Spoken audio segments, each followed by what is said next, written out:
বনলতা সেন, কবি জীবনানন্দ দাশ। হাজার বছর ধরে আমি পথ হাঁটিতেছি পৃথিবীর পথে, সিংহল সমুদ্র থেকে নিশীথের অন্ধকারে মালয় সাগরে অনেক ঘুরেছি আমি। বিম্বিসার অশোকের ধূসর জগতে সেখানে ছিলাম আমি, আরো দূর অন্ধকারে বিদর্ভ নগরে।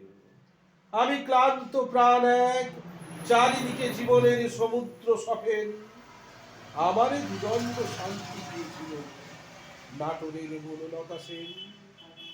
চুল তার কবেকার, অন্ধকার বিদিশার নিশা, মুখ তার শ্রাবস্তির কারুকার্য, অতি দূর সমুদ্রের পর হাল ভেঙে যে নাবিক হারায়েছে দিশা।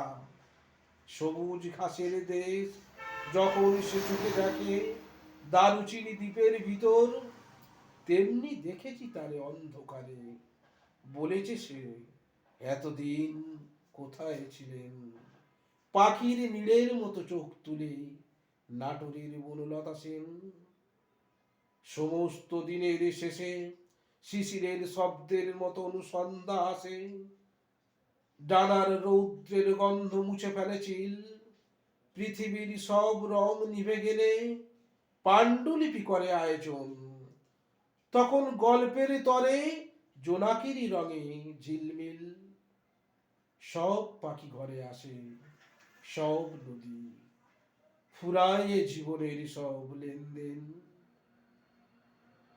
থাকে শুধু অন্ধকার মুখোমুখি বসিবার বনলতা সেন।